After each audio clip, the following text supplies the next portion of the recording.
Assalamu alaikum wa rahmatullahi wa barakatuhu. Brothers and sisters, I hope you are doing well. Welcome to another episode of Deen and Science. Today I am going to touch an interesting topic and I will provide you sufficient proof for the existence of God. This episode will boost your Iman inshallah. So let us get started.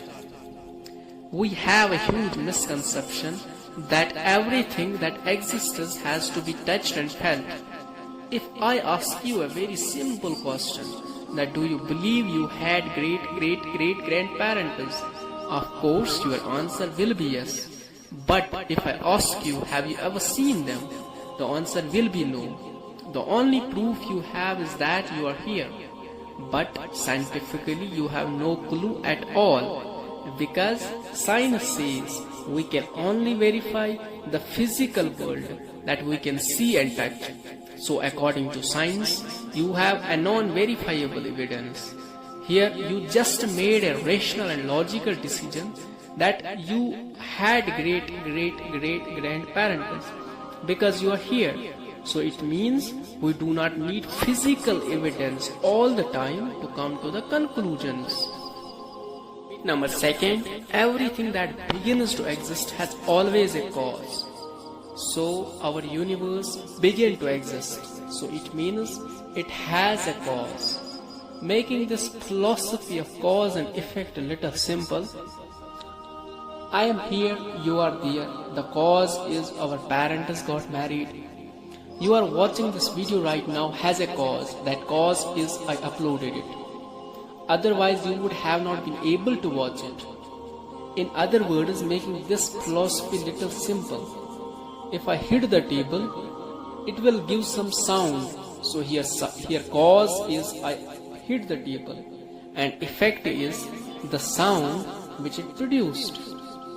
Now we will see about our universe. Whosoever created this universe must not be part of it, because it means universe existed and did not exist at the same time, making it little simple again. If something material or physical thing created this universe, it means universe existed and did not exist at the same time. The part of universe that created this universe was already existed. So how is this possible that universe existed and did not exist at the same time? Through this analogy, I made it little simple that the creator of this universe must be out of time and space. Further, he must be eternal, because if that creator is not eternal, that means there was some time that creator did not exist. That's impossible. I will give you a very simple example. If I want to eat an apple, before I eat that apple, if I have to take permission from another person, he says, wait, I have to ask for permission to another person. After that I can give you permission.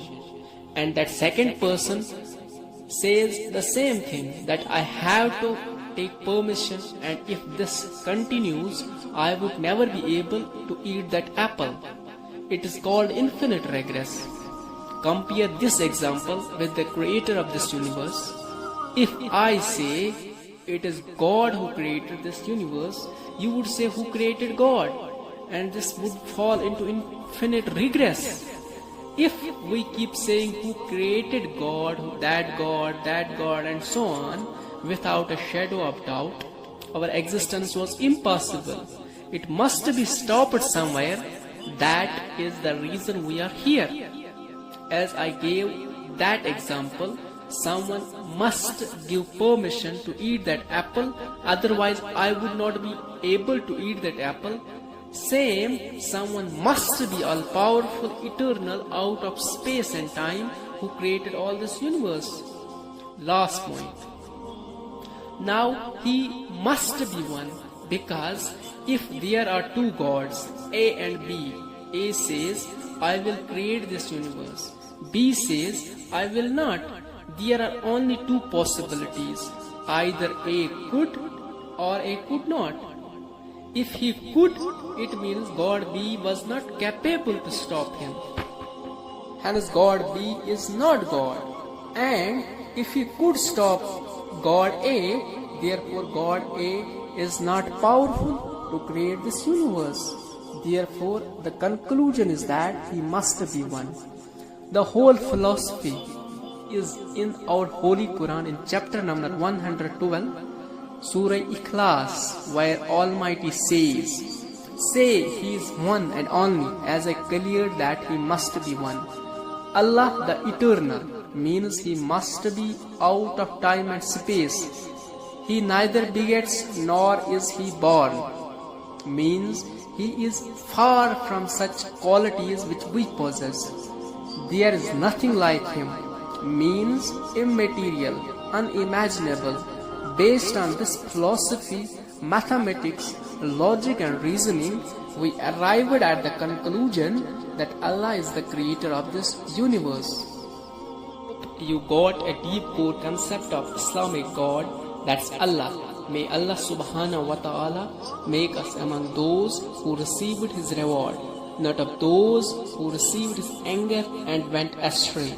Ameen. That is all for today, brothers and sisters. I hope you liked the video. Let us listen your thoughts in the comment section and share this video with your friends and family, and please hit the subscribe button and turn on the notification button as well, and please follow us on Facebook. Allah Hafiz.